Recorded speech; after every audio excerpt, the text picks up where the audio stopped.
more you know about the consumer, the easier it is to give them very specific information about different types of things. We talk about binging, or whether you get a whole series, you now have the ability not just to watch one episode of 24, but to watch the whole lot all in one go. And there's a big increase in that sort of side, as opposed to snacking, which people can dip in and out of much smaller content. And finally, what's happening is there's a massive growth in terms of communities. People are actually building communities around particular sort of interests and so on and so forth to make that make sense. So a huge amount of choice. The real difficulty and the real challenge then for broadcasters and other sort of people who are distributing content is how do you retain the audiences? And the real difficulty, and we can do that very well here, retaining the audiences, the real effectiveness is where you collect data. The more you know about your consumer, the easier it is to engage with them. And the biggest difficulty that people do, even though you have things like social media, and many companies have Facebook accounts and they tweet merrily, very few companies are actually engaging with the consumers in a sensible and appropriate way. And one of the biggest difficulties, we work with a lot of brands, and one of the biggest problem that they have is just because there's a bit of media there, a bit of social media empowering them to communicate with consumers, doesn't necessarily mean they're doing it in the right and proper way. So again, looking at that sort of side, it's all about engagement. How can you increase that sort of experience? And the more you can personalize the experience, the better it's going to be. So you're building communities with like-minded people. Obviously, the more you know, the more you can turn that into a more connected experience, which can then increase appropriately. There's your consumer. You get an absolute fingerprint, if you like, a digital fingerprint of what that consumer's like, so you can then target the content appropriately. So what are the biggest challenges? A couple of challenges that people talk about for the internet. The biggest one is security. People are really paranoid, is probably the right word, about cloud content. And the biggest thing is, as I say, it's like your online banking. And as long as you follow appropriate measures, and some of these are really simple, the scaremongering that happens with a lot of media effectively can be avoided in very, very simple things like passwords. Whilst everything is in the same way as you have with your online banking, it's password protected. The thing about passwords, we all say it, is don't use your birthdays, make sure it's not an easy word that can be hacked, and make sure that you change it often. Those tend to be the biggest things that people always say and you pay lip service to, but nobody really follows it through on a regular basis. I won't ask you, I won't embarrass the people here how often you change your passwords, but it's probably not enough. And I'm sure a similar number of people are still using their birthdays in their passwords, or the name of a loved one, or your mother's maiden name, or those sort of things. Don't do it, because it's so easy to hack. Yes, you're all looking at yourselves. I won't embarrass you. You work on that sort of basis. The other thing is to make sure when you're looking at services, very, very simple rule, is when you go to a particular website, make sure you look at the letters HTTPS. Now, HTTPS basically means that it's encrypted. You get the benefit of an SSL service, which means that the content is encrypted so it can't be ripped. When anything's being up in the cloud, effectively you have the ability to rip it unless you get that security. So only use websites that have that on that sort of basis. The other thing is that in terms of security, people are actually far more dangerous than computers. What happens is that so often hacking comes about because people have told their password or they've let somebody else access their account. And so many times, I mean, we have engaged some people who used to be hackers, effectively to look at systems and ways that you can keep one step ahead of everybody on that sort of basis. So people are much more dangerous than computers in terms of that sort of thing. And the other two sort of factors are broadband speeds, and more penetration in terms of that sort of side has got better and better on that sort of basis, where people now have connectivity is the biggest sort of measurement, of, if you like, of GDP in many countries.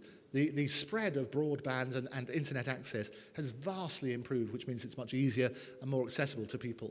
And the final thing is data costs. People are very worried in terms of how much it costs. People are worried about mobile phone bills and the increase of that. But what's happening in terms of around the world, data costs are going significantly down. And so what we're finding is that the cost of data is being significantly reduced as a result. So cloud services, very quickly, the sort of advantages that you can have as a company, there's several different things. Everything is sort of a cloud-based content bank. In the same way as it's a bank for your money, you can have a bank for your content. And more people are moving to the cloud on that sort of basis. In terms of content sales, there's a massive advantage. We attend many of the conferences around the world, things down in Cannes at least 3 times a year, at Discop, and people are still giving out DVDs. And the trouble with a DVD, it's great, but the sad reality is most of them end up, first of all, in the bins in the hotels. And secondly, you've got no idea when somebody watches that DVD, if they ever watch it. The great thing about things online and online screeners is you have an absolute fingerprint of when they've watched it, how long they've watched it for. And within the system, you can actually turn around and then make sure there's an email which is sent to your sales team to say, my friend over here has just watched this program, pick up the phone, and you can complete the deal. Now, that's far more powerful as a sales tool than other things. You then have, obviously, competition entries, where you can turn around, and again, we just saw the Oscars. I won't tell you what the results are in case you're watching on a delayed basis. But those sort of entries. And what used to happen, it doesn't happen so much now, is that people voted without watching any of the programs. And we're involved with lots of competitions and festivals around the world, where because you know when the people judging the competitions have watched, they can't get away with that anymore.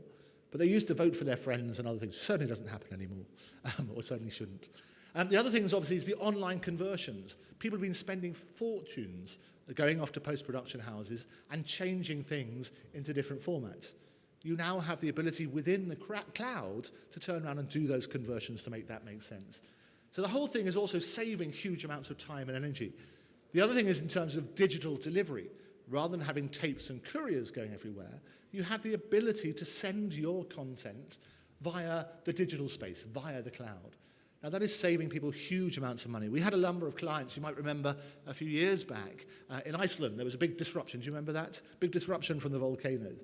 Now, what happened is obviously all the tapes and couriers and various other people trying to do that couldn't get their materials over to their clients. And lots of people, actually, it happened around the time of the markets in Cannes. A lot of people were stuck in hotel rooms in Cannes, and as a result, couldn't get their content out. Now, obviously, if things are digitally in the cloud, you don't have that problem. And so we had a production, for example, in South Africa, which could normally sometimes take weeks for contents to get out and back to the people in LA. As a result of it being in the cloud, it was happening in a nanosecond. So huge advantages. As I say, and the myth about costs is that you're actually saving huge amounts of costs. So you get a much better system, but actually you also have the ability of doing it in a better and more intuitive way. As I also say, it gives you the opportunities to open new revenue streams. So whether you're doing live broadcasting or video on demand, it works on that sort of basis.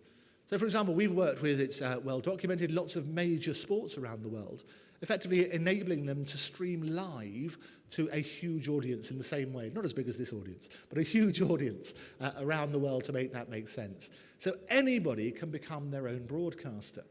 You also work on the basis that one of the things we do is 24/7 broadcasting. There are people around the world who will tune in, for example, to watch iconic buildings, and they just change throughout the day. But also it does mean that conferences, and so even though you may have a small audience paying a couple of £1,000s to watch an event live, your long tail means that you can open the audience out to a much larger global audience, and then also give you an increased revenue stream as a result of it. The broadcasters now become everybody. So in terms of definitions and cutting the jargon, anybody can be a broadcaster. And that's what we're doing, is enabling people to do that. From newspaper groups to sporting bodies to individuals. It's the power of becoming a journalism and using the technology accordingly. Massive benefits. What we talked about is everything is easy access because it's browser-based. And what happens then is that it means on any connected device, you have access to your content.